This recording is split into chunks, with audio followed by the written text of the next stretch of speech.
Este es un raro manuscrito bíblico ortodoxo etíope, escrito a mano en la sagrada y pausada lengua de Etiopía. Y si las palabras más importantes que pronunció Jesucristo nunca se hubieran escrito en la Biblia. Ya sabes, no perdidas, no destruidas, ocultas. Durante casi 2000 años, la historia termina igual. La tumba está vacía. La piedra ha sido removida. Y luego silencio. Sin detalles, sin mensaje final, solo un vacío donde deberían estar las respuestas. Pero, ¿y si ese silencio no fue accidental? ¿Y si fue intencional? En lo alto de las montañas de Etiopía, dentro de antiguos monasterios excavados en la piedra y aislados del mundo, se ha conservado una versión diferente de los hechos, no reescrita, sino protegida, transmitida en susurros, custodiada por monjes que creían que esas palabras nunca estuvieron destinadas al mundo exterior. Y justo antes de su muerte, uno de esos monjes rompió ese silencio. Sin cámaras, sin grabaciones y sin más público que un estudiante, reveló algo que se había mantenido en secreto durante generaciones. Lo que Jesucristo realmente dijo después de la resurrección, palabras pronunciadas, durante los misteriosos 40 días que la historia apenas explica. Palabras tan directas, tan inquietantes, que fueron encerradas en un antiguo libro de 81 libros que pocos han visto. Esto no es una leyenda. Esto no es especulación. Esto es algo que se mantuvo oculto deliberadamente. Antes de revelar lo que el monje confesó en sus últimos momentos, dale a me gusta.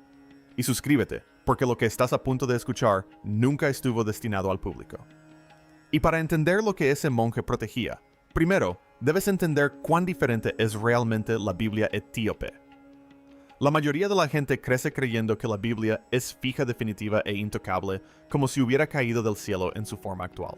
Pero la Iglesia Ortodoxa etíope nunca estuvo de acuerdo con esa versión de la historia y tienen pruebas para demostrarlo. Si bien la Biblia occidental se estandarizó en 66 libros Etiopía, conservó 81 como Enoch, Jubileos y Macabeos. Textos utilizados por los primeros cristianos, venerados por las antiguas comunidades judías, fueron posteriormente excluidos del canon occidental. Durante siglos, los eruditos occidentales los descartaron como mitos, falsificaciones o distracciones peligrosas. Entonces, intervino la ciencia. La datación por radiocarbono de los evangelios Kerma, descubiertos dentro de un monasterio etíope, confirmó que fueron escritos entre el 330 y el 650 después de Cristo, convirtiéndolos en los manuscritos cristianos ilustrados más antiguos jamás encontrados en la tierra. Mientras Europa ardía en la Edad Media, los monjes etíopes preservaban el código fuente original del cristianismo intacto, sin editar y sin la aprobación de Roma. Y lo que hay dentro de esos libros adicionales no es una lectura tranquila de domingo por la mañana. El libro de Enoch no solo dice que la humanidad pecó antes del diluvio, explica por qué. Describe una brecha cósmica. 200 ángeles guardianes que descendieron a la tierra, tomaron esposas humanas y produjeron seres híbridos llamados Nephilim gigantes, que consumieron los recursos del mundo y desataron el caos en la civilización. El libro menciona nombres como Samyaza, Azel, Barakiel.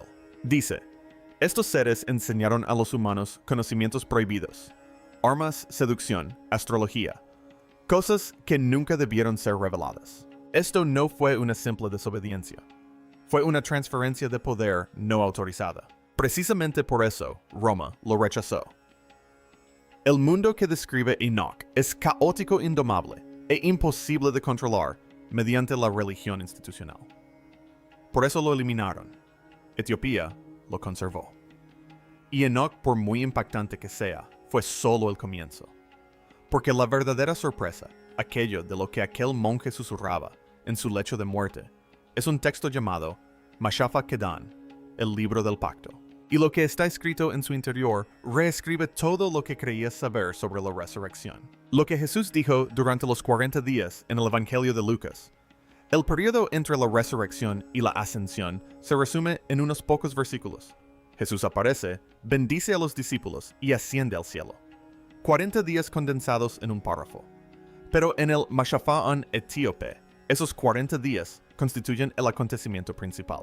Según este texto, Cristo resucitado no solo consuela a sus discípulos, los reúne con urgencia como un general que da las últimas instrucciones antes de abandonar el campo de batalla y comienza a enseñarles cosas que nunca se registraron en ningún evangelio occidental.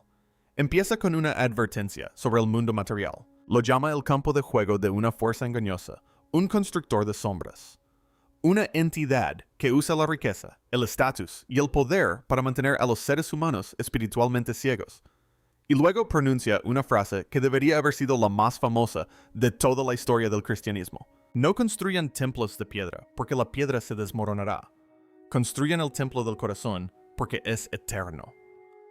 En el contexto de este texto, eso no es una metáfora.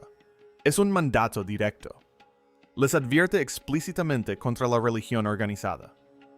Predice que los hombres vestirán túnicas largas e invocarán su nombre para acumular oro. Advierte contra un futuro imperio que tomará su cruz y la convertirá en una espada. La especificidad de esto es lo que más inquieta a los eruditos. Se lee como si estuviera parado. 2000 años en el futuro, viendo cómo se desarrollan las cruzadas, viendo la Inquisición, viendo a los telepredicadores llenar estadios mientras los pobres pasan hambre afuera. Les dice claramente, el verdadero creyente debe ser ajeno a los sistemas de los hombres. Pero la advertencia no termina ahí. Introduce algo que suena casi científico en la forma en que describe el alma humana. Dice, todo ser humano tiene dos vientos que se mueven a través de él simultáneamente. El viento de la vida y el viento del error. Y el viento del error, explica, no se limita a las malas intenciones o los pensamientos pecaminosos. Lo describe como un parásito con puntos de entrada específicos.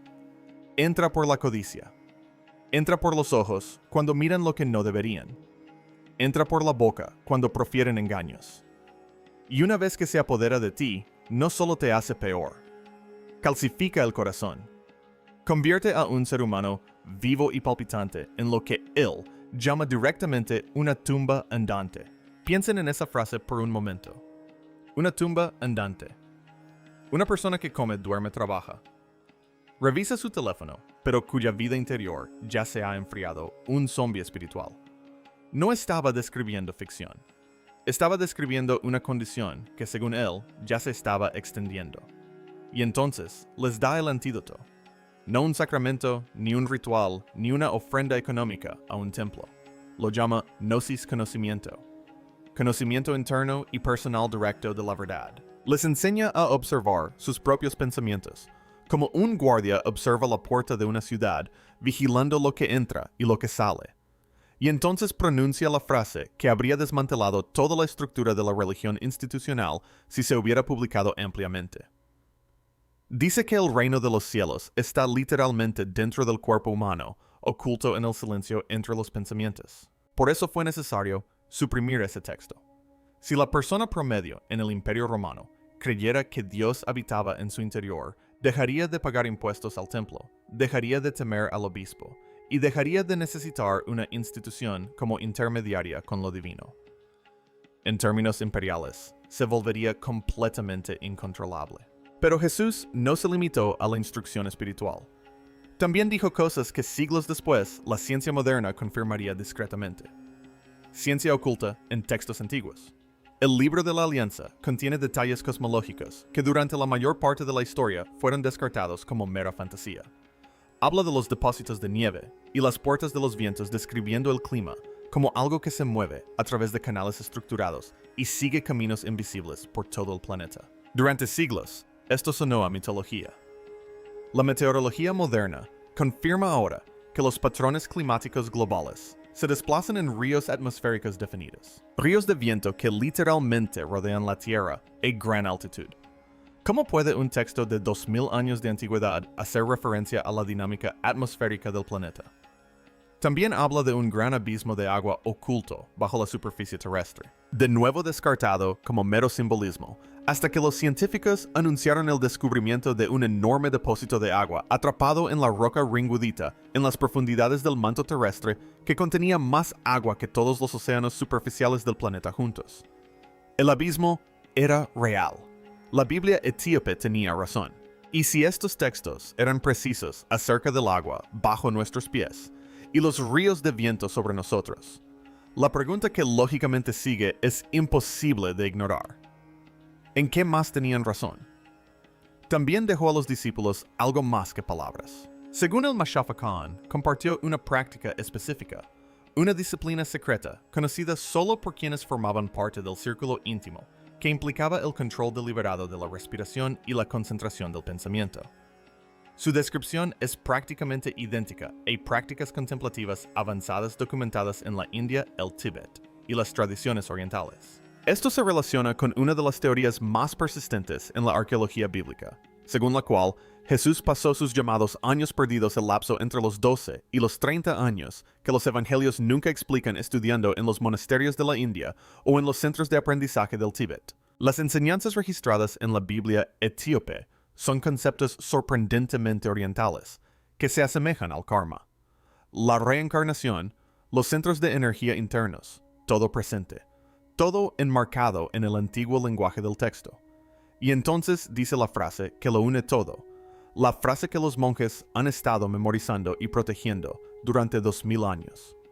Mira a sus discípulos y les dice, la oscuridad vendrá y llevará mi rostro. Llevará mi rostro. No les está advirtiendo sobre un monstruo obvio.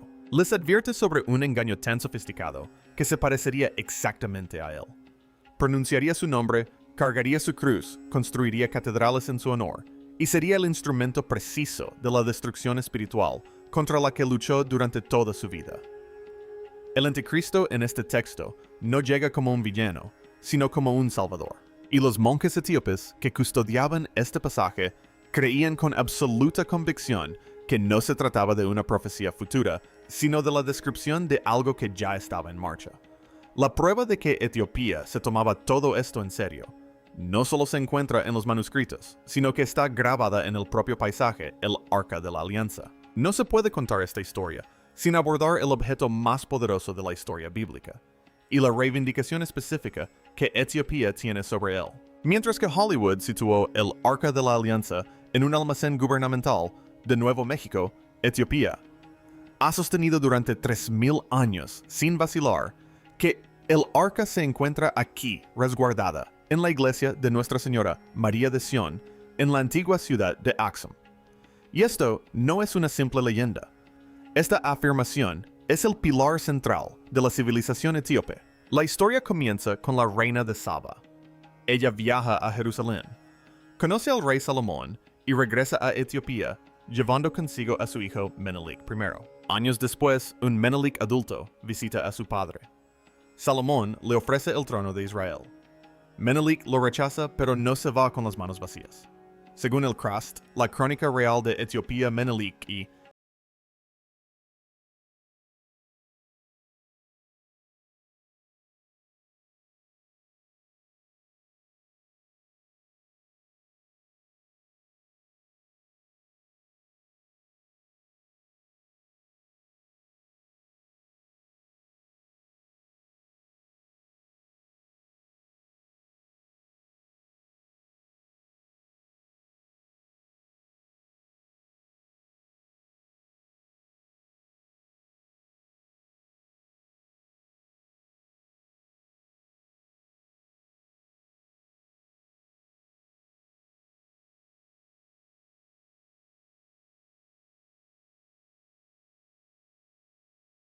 sus compañeros llevaron a cabo lo que podría ser el mayor robo de la historia.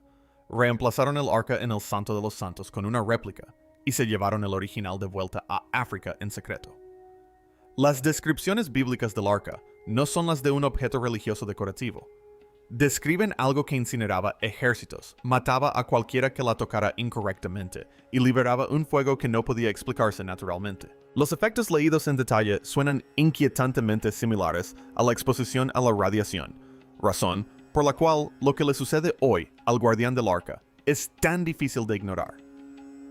Solo un hombre a la vez ostenta el papel de guardián. Es elegido. Entra en la capilla y nunca más sale de ella en el resto de su vida. Los visitantes que han observado a estos guardianes a lo largo de los años informan de un patrón constante: deterioro de la vista, cataratas, palidez progresiva de la piel, muerte prematura. Estos no son síntomas de devoción espiritual. Son síntomas de una exposición prolongada y algo que emite energía. Si el arca es simplemente una caja de madera cubierta de oro, nada de esto tiene sentido. Y los imperios a lo largo de la historia intuyen que los caballeros templarios viajaron a Etiopía en el siglo XII específicamente en su búsqueda. Sus símbolos tallados aún existen dentro de las iglesias de piedra de Libela. No buscaban un artefacto religioso. Buscaban una fuente de poder. Etiopía se mantuvo firme.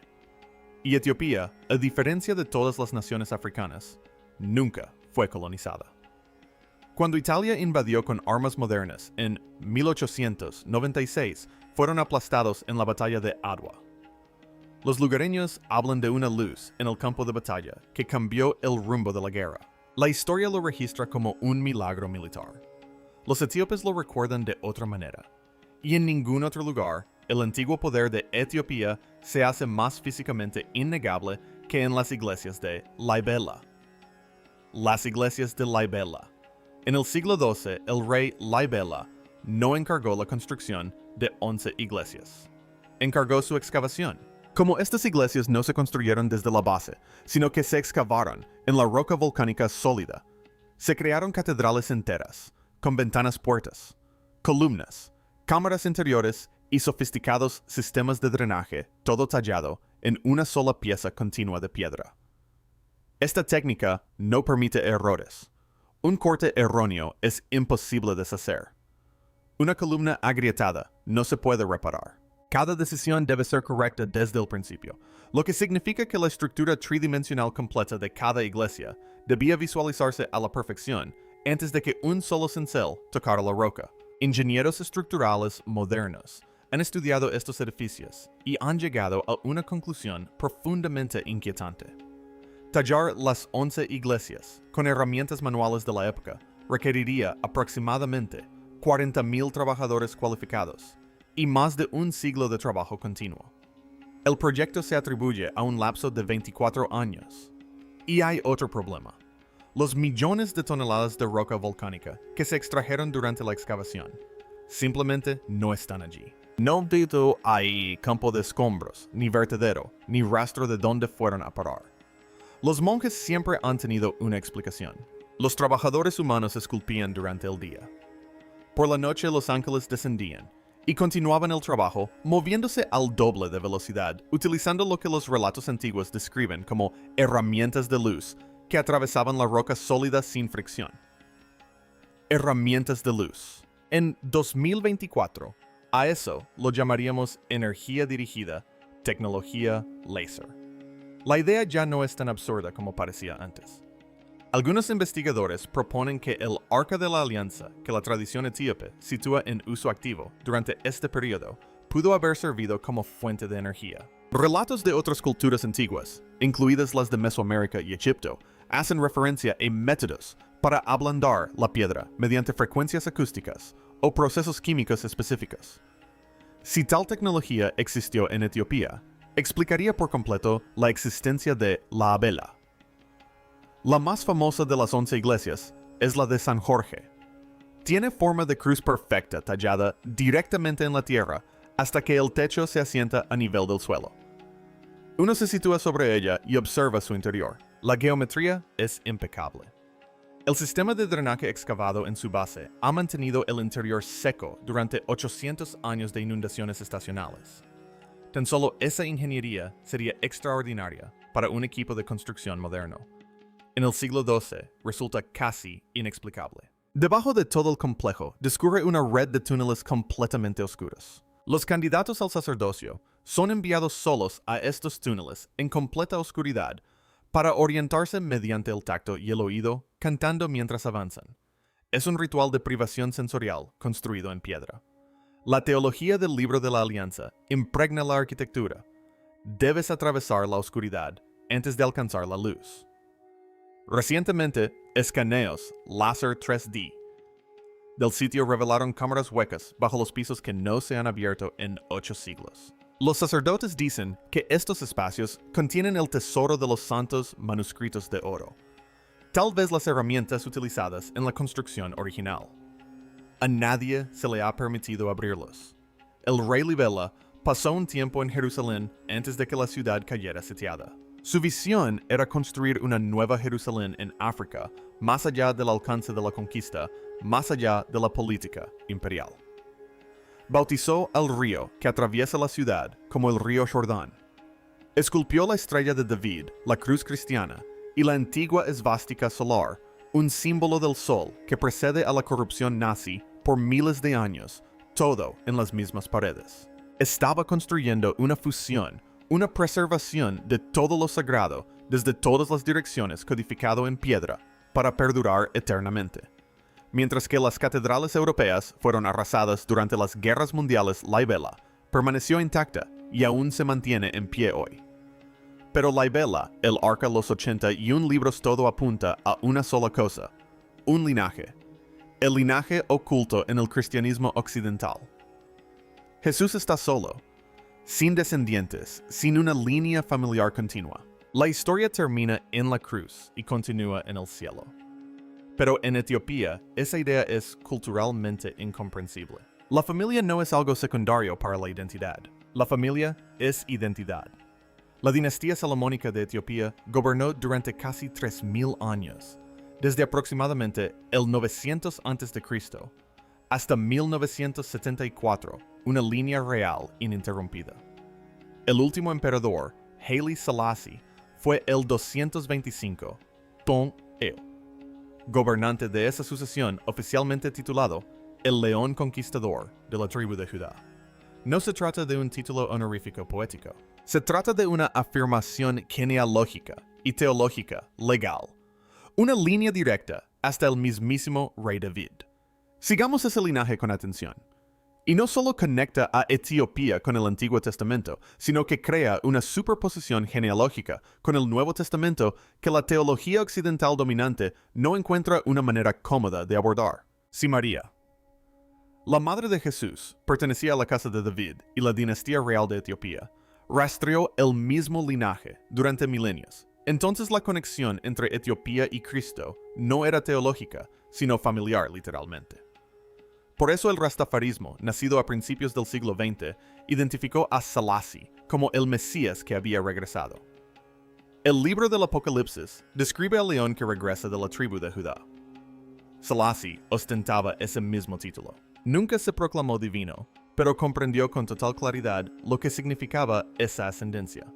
Luego la genética moderna entró en escena. Los estudios de ADN de poblaciones etíopes han identificado marcadores genéticos antiguos del Levante, específicamente de la región del actual Israel y Siria, que datan de hace aproximadamente 3000 años. Una migración real. Personas reales que se trasladaron de Jerusalén a Etiopía. No es una leyenda, sino una realidad biológica. Las tradiciones orales resultaron ser historia genética. Esto también explica por qué el cristianismo etíope es tan fundamentalmente diferente de su contraparte occidental. Se observaba el sábado como día de reposo y se realizaba la circuncisión el 8º día. Se conservaron leyes dietéticas detalladas. La iglesia etíope no adoptó las prácticas judías. Nunca las abandonó, porque nunca estuvo completamente separada de ellas. Lo que hace que la idea más radical de toda esta historia de repente merezca ser considerada, aunque resulte incómodamente digna de consideración. Si Jesús sobrevivió a la crucifixión, como sugieren tácitamente ciertos textos antiguos, y si necesitó desaparecer a un lugar completamente seguro. ¿Qué mejor que un reino gobernado por su propia estirpe? Una nación que ya había demostrado que protegería las cosas sagradas con su vida. En las remotas tierras altas de Etiopía, las tradiciones orales, transmitidas de generación en generación, hablan de un maestro misterioso que llegó del norte. Un sanador, un hombre de paz extraordinaria, que hablaba de una manera que la gente nunca había escuchado antes. No lo llaman Jesús, lo llaman el Maestro Justo. Y nadie en todos los siglos transcurridos desde entonces ha podido explicar quién era. Como dicen los monjes de Etiopía Occidente, tiene el agua. Nosotros tenemos el pozo. Y ahora, después de 2000 años de silencio, el pozo finalmente se está abriendo. ¿Por qué ahora empecemos con una pregunta? La mayoría de la gente no se detiene a preguntar, ¿por qué ahora? ¿Por qué estos textos antiguos están apareciendo repentinamente por todas partes después de haber permanecido ocultos durante casi 2000 años? Durante siglos, estos escritos permanecieron ocultos al público. Se guardaron en lo profundo de monasterios de montaña en Etiopía, cuidadosamente envueltos protegidos, y custodiados por monjes que habían dedicado toda su vida a su custodia. No se trataba simplemente de libros viejos apilados en una estantería. Los monjes creían proteger algo sagrado, algo que nunca debía divulgarse prematuramente. A través de guerras, invasiones, cambios políticos y el auge y la caída de imperios, estos textos sobrevivieron, no por casualidad, sino porque la gente se aseguró de ello. Los monjes no se veían a sí mismos como bibliotecarios, sino como guardianes de un secreto. Y entonces de repente, todo cambió. En los últimos años, estos escritos ocultos comenzaron a aparecer en Internet. Las traducciones, algunas oficiales y otras no, comenzaron a circular por Internet. Empezaron a aparecer vídeos. Se iniciaron debates.